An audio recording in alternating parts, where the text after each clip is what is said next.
L'Afrique des jeunes, c'est le thème de la 17e édition de la rentrée littéraire. Durant 5 jours, des conférences, des prestations artistiques et un salon du livre seront au rendez-vous au musée Musokunda. Plusieurs écrivains, éditeurs et autres passionnés du 5e art prennent part à cette rentrée littéraire. La 8e édition du Festival international du Wassoulou Mfiwa s'ouvre aujourd'hui et c'est là jusqu'au samedi 22 février prochain à Yamfolila. L'artiste Oumou Sankaré, initiatrice du festival, l'a annoncé lors d'une conférence de presse. Le Fiwa vise à promouvoir l'art culturel du Wassoulou. Mesdames, Messieurs, bonjour et bienvenue. Comme annoncé dans le titre, la 17e édition de la rentrée littéraire a démarré hier. L'Afrique des jeunes, c'est le thème de cette année. À Bamako, durant 5 jours, plusieurs écrivains, éditeurs et autres passionnés du 5e art seront en conclave. Ça se passe au musée Musokunda. Retour sur la cérémonie d'ouverture, c'est avec Tchemogo Konati.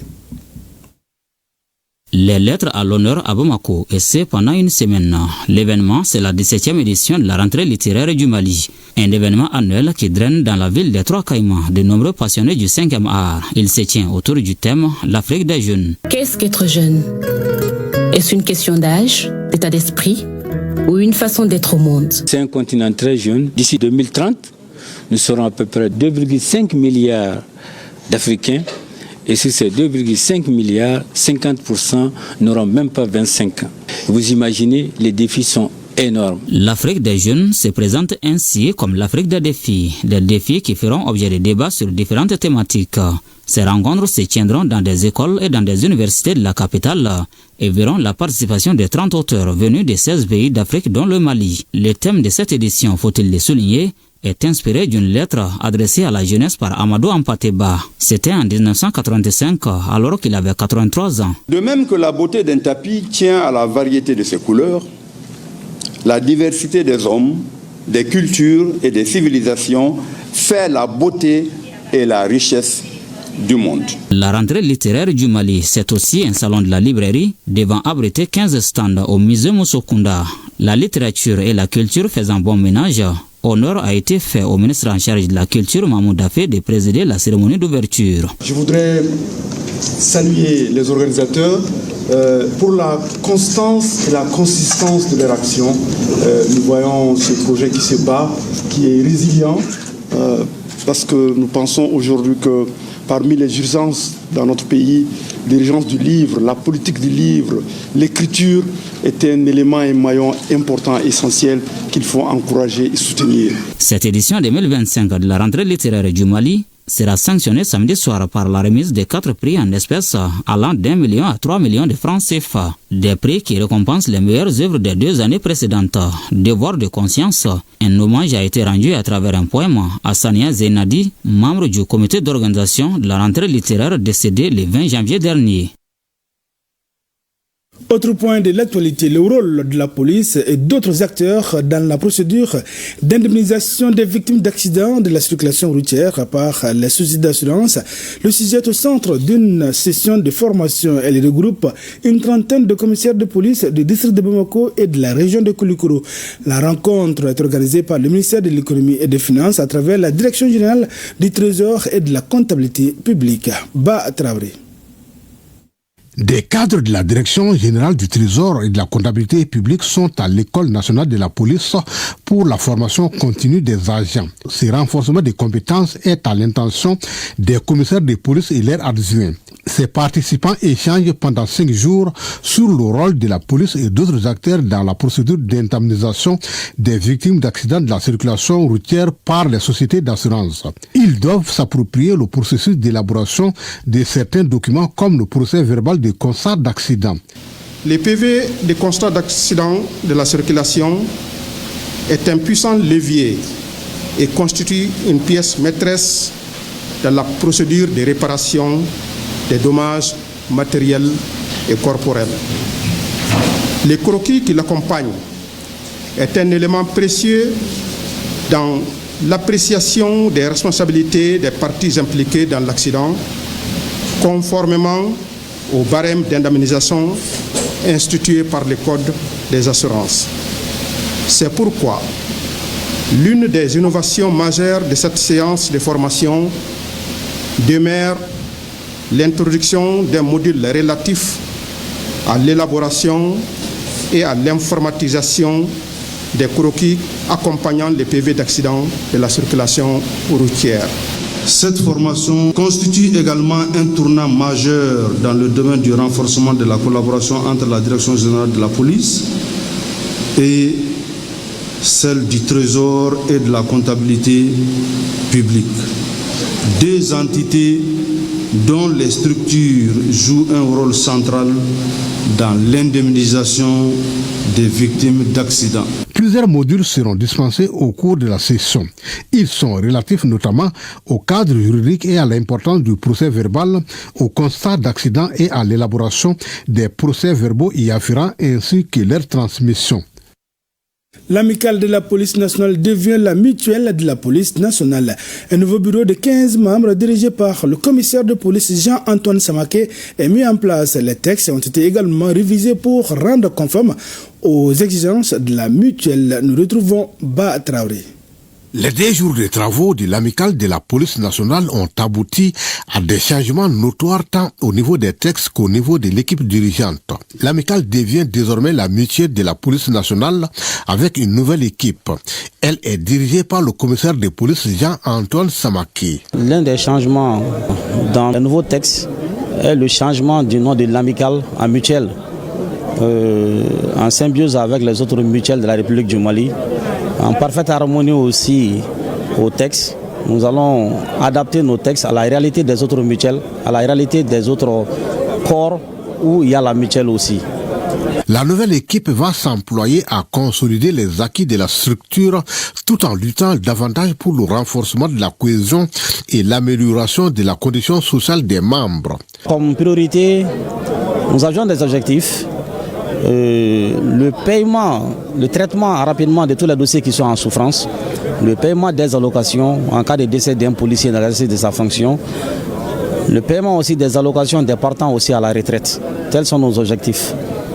Le nouveau bureau mis en place pour 3 ans renouvelable est composé de 15 membres.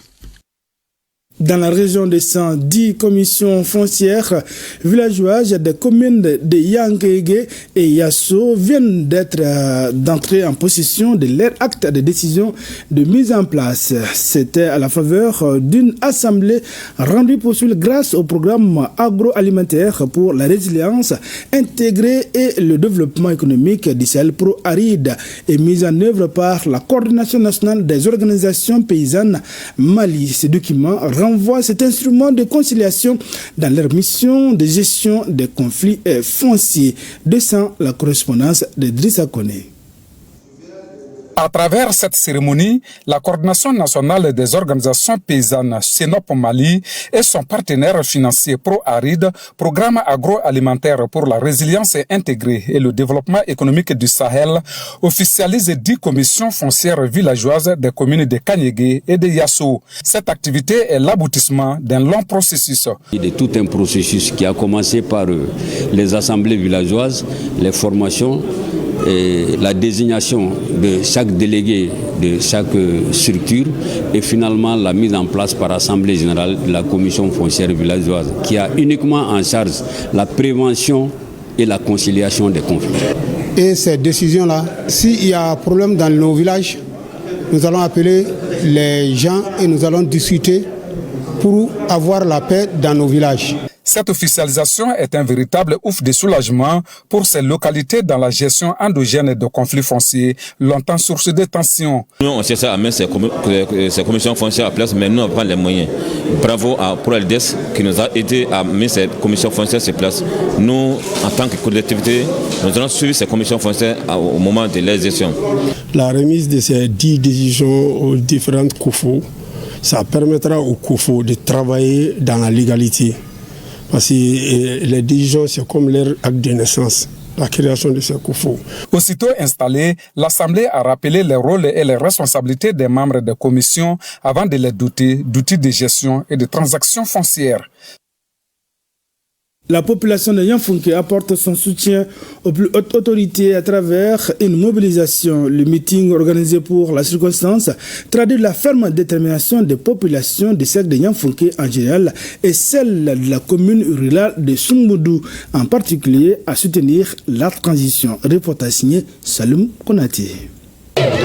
La population de Niafunké plus que déterminée à accompagner les autorités de la transition, d'où ces meetings pour soutenir les idéaux des plus hautes autorités. Cette mobilisation a regroupé l'ensemble des forces vives de Niafunké. Nous soutenons les initiatives salvatrices prises par les autorités, notamment la création de la Confédération de l'Alliance des États du Sahel, AES, la sortie du Mali de la CEDEAO, la création d'un passeport unique pour les États de l'AES.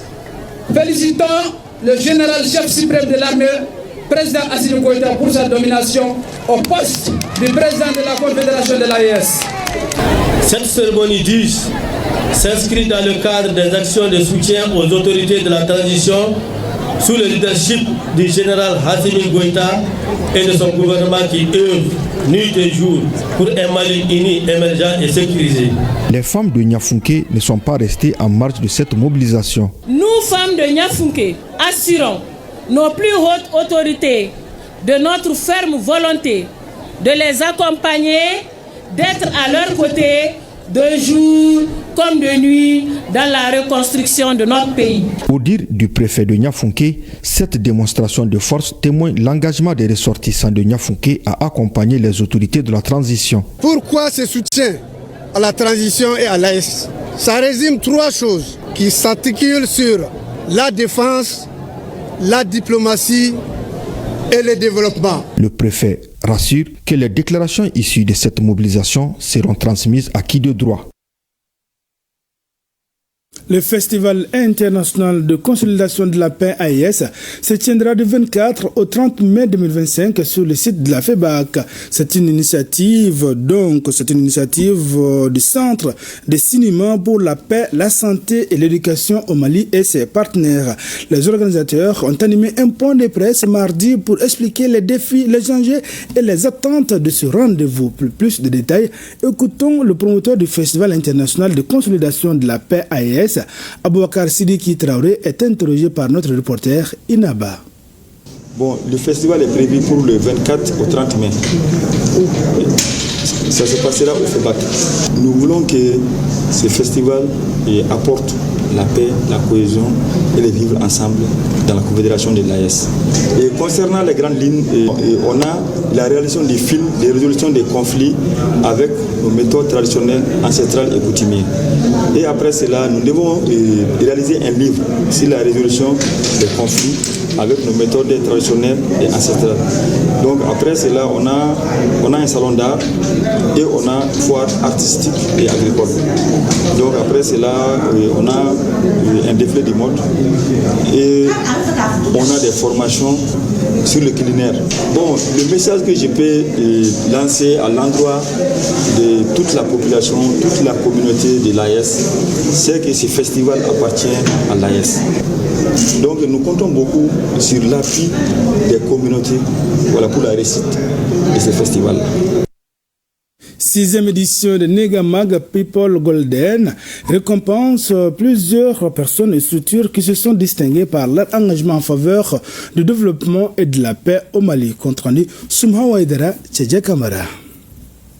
3 hommes, 3 parcours, une même ambition, servir le Mali. Ces derniers ont laissé leur empreinte dans la consolidation de la paix, le développement et la cohésion sociale. Pour reconnaître leurs mérites, le magazine d'information Nekamag remet ici des trophées à ces derniers en guise de reconnaissance et surtout les motiver à poursuivre leurs œuvres au service de la communauté. Il s'agit de Moussa Ibrahim Touré qui a reçu le trophée Tchessiri de la paix, Issa Arsina Sissé, citoyen modèle du Mali, et enfin Hamadoun Fall Djanka, représentant par un membre de la famille, trophée Kankou Moussa pour sa contribution remarquable à l'économie nationale. Cette reconnaissance de Nekamag ne fera que nous motiver, nous encourager, n'est-ce pas, dans le combat et sur le chemin sur lequel on s'est lancé. Ça me donne le courage, la volonté de faire plus, ou bien de me montrer que tout ce que je suis en train de faire pour ma ville natale qui est Gounda, pour mon cercle, pour ma région, pour le Mali. Ces hommes ont reçu ces distinctions dans le cadre de Nekamag Golden People. Selon le directeur général adjoint du magazine d'information, le mérite doit être reconnu, c'est un devoir. Chaque année, Nekamag procède à la remise de distinctions honorifiques à des personnalités ayant posé des actes impactant la vie de leur communauté, secteur, domaine ainsi que celle de la nation malienne. La présente cérémonie est placée sous le signe de la sécurité avec comme thème « Agissons ensemble pour la sécurité ». Et le directeur général adjoint de conclure ses propos en rappelant que cette remise est une motivation pour continuer à bâtir, à innover et surtout inspirer. Ces hommes, dit-il, sont des modèles pour toute une génération. Un reportage signé Smaou Haïdara. Lancement ce lundi de la foire internationale de l'Association malienne pour le développement des races ovines et caprines, FLAM, un cadre qui offre l'opportunité aux visiteurs de découvrir des races ovines et caprines inséminées par les jeunes de l'association, composées essentiellement donc de chèvres, de moutons et de volailles. La FLAM est à sa 5e édition, une édition qui se tient au Palais de la Culture, nous dit Bokari Koulibaly. À première vue, on se croirait dans une ferme. Pourtant, il n'en est rien. Ici, c'est le palais de la culture, transformé en parc à bétail pour une semaine. Des moutons, des chèvres, des pigeons, en passant par des autruches et autres types d'animaux, y sont fièrement exposés. Nous sommes à la FILAM, la Foire internationale de l'Amdarok, une association qui met en valeur la filière agro-pastorale au Mali. L'objectif, c'est d'exposer les travaux que nos éleveurs ont fait. Parce que nous, on a un projet qu'on appelle Balbaleron Mali-Saka. L'objectif de ce projet, c'est faire une amélioration génétique des races locales que nous avons ici. 5e du genre, la foire de l'Amdarok 2025, c'est 150 stands, des centaines d'exposants venus du Mali, du Burkina Faso, de la Côte d'Ivoire et du Niger. Ajouté à ceci, des milliers de visiteurs. Le marché constitue une véritable aubaine pour les acteurs du secteur bétail-viande. Cette foire revêt une importance capitale pour nous, acteurs du secteur bétail-viande. Elle nous permet de tisser de nouvelles relations et d'avoir de la clientèle. L'agriculture et l'élevage sont bien plus qu'une source de revenus. Ils sont le moteur de développement de l'économie sociale et environnementale. Aujourd'hui, ils représentent près de 40% du PIB national et explorent plus de 80% de notre population active. Cette foire, qui se veut un espace de valorisation des filières agro-pastorales, sera ponctuée par des concours, des conférences débats, des bras de fer et autres activités ludiques. Rendez-vous au Palais de la Culture du 17 au 23 février pour découvrir les espèces améliorées du Mali. Flamme à visiter absolument. Le Festival international du Wassoulou Fiwa 2025 se tient du 20 au 22 de ce mois, donc à partir d'aujourd'hui et jusqu'au samedi. L'artiste Oumou Sangaré, initiatrice du festival, l'a annoncé lors d'une conférence de presse. La 8e édition du Festival international du Wassoulou Fiwa promet diverses activités, dont des concerts géants, des courses de pirogues et visites des sites touristiques et historiques de la contrée, c'est-à-dire Yanfolila au Wassoulou. Reportage signé Madame Koulibaly. Le Fiwa est une initiative de l'artiste chanteuse Oumou Sangaré qui se tient tous les ans à Yanfolila, capitale du Wassoulou. L'objectif est d'instaurer les bases d'un développement socio-culturel dans cette contrée d'origine de l'artiste. Moi, ce que je sais faire, c'est de l'art, c'est de la musique. Alors, tout le monde doit se lever parce qu'on veut vraiment notre liberté totale sur tous les plans. L'événement, qui est à sa 8e édition, promet un programme riche et varié avec la participation de plein d'artistes du Mali et d'ailleurs, comme la cantatrice Sonatata Conté de la Guinée-Conakry. Le thème retenu est la valorisation de la culture. Cette année, on a inclus des balades de tourisme dans le Wassoulou et il va y avoir aussi la course de pirogue. Il y a beaucoup de choses. On a invité aussi Sonatata de la Guinée-Conakry pour venir s'ajouter à nous. L'artiste est soutenu dans cette initiative par l'entreprise Toulis Group. C'est un marrainage qui a été sollicité à notre égard. Alors donc nous l'avons accepté volontiers. On sera avec elle, on va l'accompagner dans l'action comme dans d'autres détails qui vont avec tout ce qui peut amener à faire de ce festival-là une réussite totale. Sur place, le temps est donné par la diva pour annoncer déjà les couleurs de la fête prévue du 20 au 22 février 2025 à Yanfolila. Le Mali et le monde du cinéma a perdu un grand baobab. Il s'agit de Souleymane Cissé, double détenteur de l'étalon d'or de Yelenga. Les réalisateurs maliens ont rendu son dernier souffle hier 19 février 2025. Le parcours de l'homme est celui-là même qui a été distingué par la Société des cinéastes Carrosse d'or au Festival de Cannes en 2023. Souribre Makeïta. Le grand et célèbre cinéaste malien avait rendez-vous dans 72 heures avec le FESPACO. C'est faussé. C'est bien celui de la Grande Faucheuse qui sera respecté ce mercredi 19 février 2025. Le FESPACO, orphelin de son recordman des étalons Yelenga, pas que ça, celui qui était désigné pour présider la catégorie fiction long métrage de la 29e édition du FESPACO venait juste d'animer une conférence de presse à cet effet. Juste après, il rentre à domicile pour déjeuner, pour s'étendre un peu. Il n'en reviendra donc plus jamais. À 84 ans, Souleymane Cissé range définitivement ses clichés. Après 50 ans de réalisation cinématographique, figure emblématique du cinéma africain de la génération des Samben Ousmane, le natif de Niamina dans la région de Koulikoro, primé 2 fois à Cannes, s'était révélé l'une des pièces maîtresses du cinéma en général, africain et du FESPACO en particulier. Il avait l'art de la production dans le sang, avait un lien à la limite fétichiste avec le FESPACO et venait d'être davantage galvanisé par l'initiative des autorités de son pays ayant déclaré 2025 année de la culture. Comme tout homme engagé digne de ce nom, il est mort avec la tête toujours pleine de projets, malgré l'âge et n'en déplaise à la faucheuse. Que son âme repose en paix. C'est la fin de ce journal-là.